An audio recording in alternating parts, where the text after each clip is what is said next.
Olá pessoal, seja bem-vindo, seja bem-vinda a mais uma devocional Café com Deus Pai do pastor Júnior Rostilola. E o meu nome é Silvia e é um prazer tê-los aqui no canal. Sinta-se à vontade, sinta-se abençoado através dessa palavra. E hoje, domingo abençoado, estou aqui com você dia 25 de fevereiro de 2024. Estou aqui empenhada, dedicada a ter esse momento de reflexão e conexão com Deus.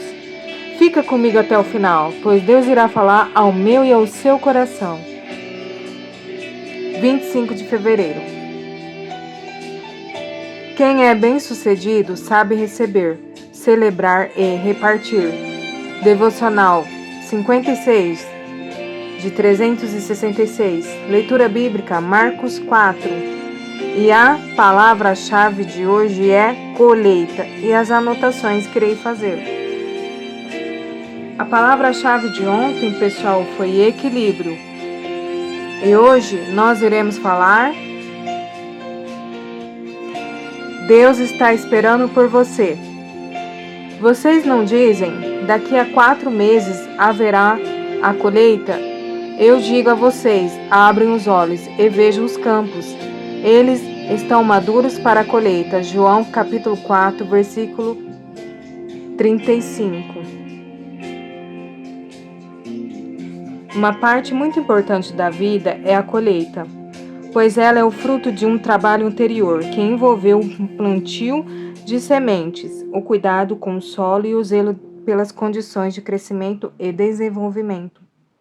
Diariamente, todos nós temos lançado sementes, por mais que não seja literalmente no solo. Precisamos saber que nossas palavras e atitudes podem ser comparadas a elas. Por muito tempo em minha vida, acreditei em diversas mentiras. Por exemplo, eu não gostava da cor dos meus olhos, por não serem iguais aos do meu pai. E isso me entristecia muito, porque eu acreditava que não era amado por ele, por não ter a sua aparência.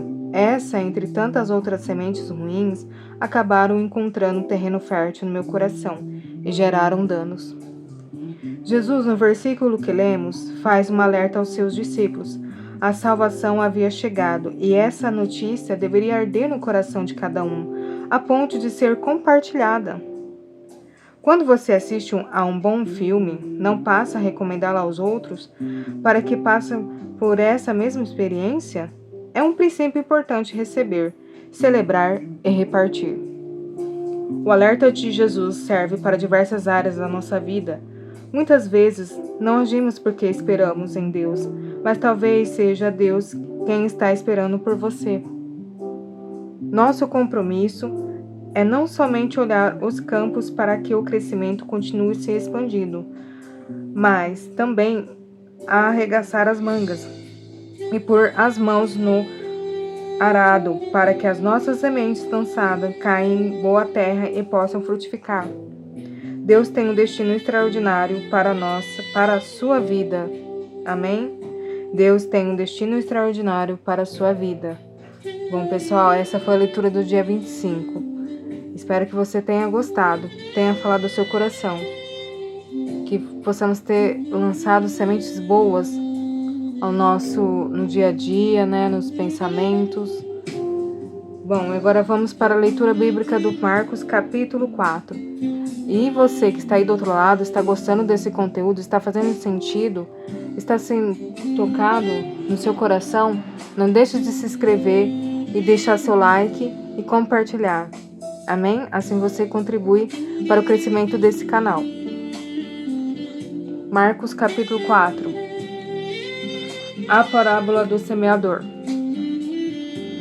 Jesus começou a ensinar outra vez à beira-mar, e uma numerosa multidão se reuniu em volta dele, de modo que entrou num barco, onde se assentou, afastando-se da praia.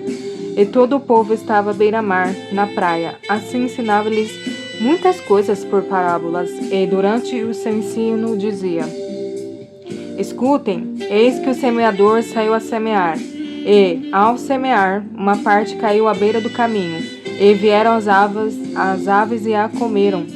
Outra parte caiu em solo rochoso, onde a terra era pouca, e logo nasceu. Visto não ser profunda a terra, saindo, porém, o sol a queimou, e porque não tinha raiz, secou-se. Outra parte caiu entre os espinhos. E os espinhos cresceram e a sufocaram, e não deu fruto. Outra, enfim, caiu em boa terra e deu fruto. A semente brotou, cresceu e produziu a 30, a 60 e a 100 por um. Jesus acrescentou: quem tem ouvidos para ouvir, ouça. Por que Jesus usava parábolas? Versículo 10. Quando Jesus ficou só, os que estavam junto dele com os doze começaram a lhe fazer perguntas a respeito das parábolas. Jesus disse-lhe a eles: a vocês é dado conhecer o mistério do reino de Deus, mas aos de fora tudo se ensina por meio de parábolas, para que vendo, vejam e não percebam, e ouvindo, ouçam e não entendam, para que não venha a converter-se e sejam perdoados. A explicação da parábola. Versículo 13.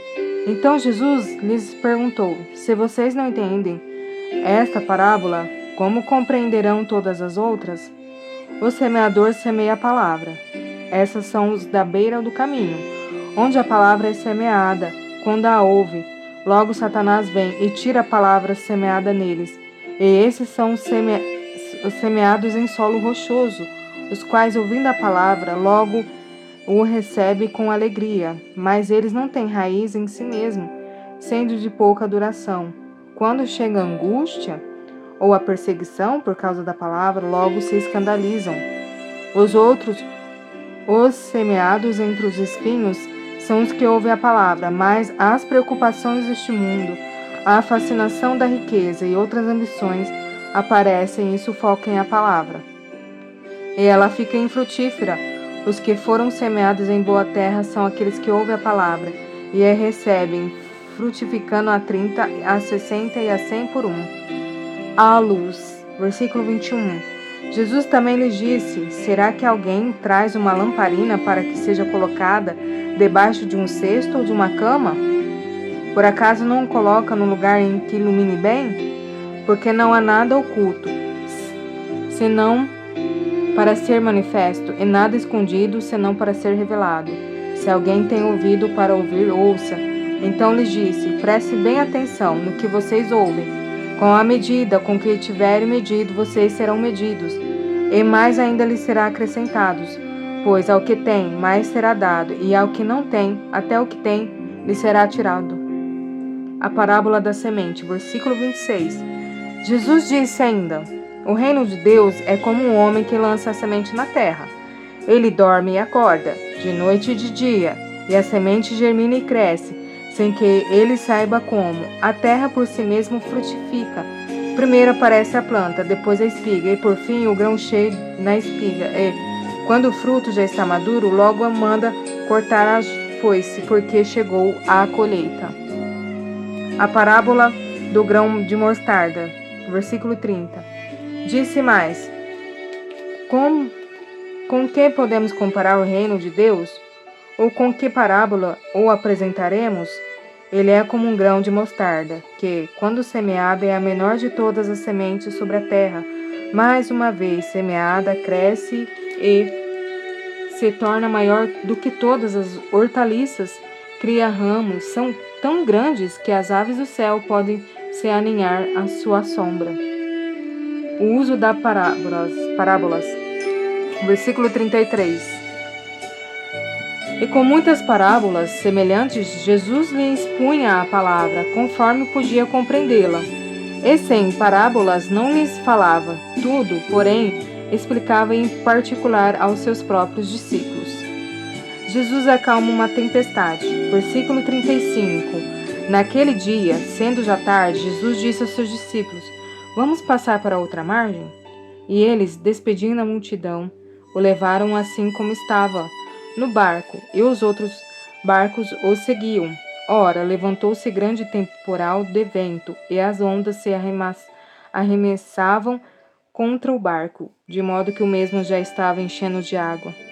Jesus estava na polpa, dormindo sobre o travesseiro. Os discípulos o acordaram e lhe disseram: Mestre, o Senhor não se importa que perecemos? E ele, despertando, repreendeu o vento e o disse ao mar: Acalme-se, fique quieto. O vento se aquietou e tudo ficou bem calmo. Então Jesus perguntou: Por que vocês estão tão medrosos? Como é que ainda não têm fé? E eles, possuídos de grande temor, diziam uns aos outros: Quem é este que até o vento e o mar lhe obedecem? Amém, pessoal? Até o versículo 41. Eu fico aqui com vocês. Vocês tenham um excelente domingo, um domingo abençoado. Que Deus nos proteja, nos livre de todo perigo, de todo mal. E eu vejo você amanhã, sendo assim, se Deus permitir. Fiquem com Deus.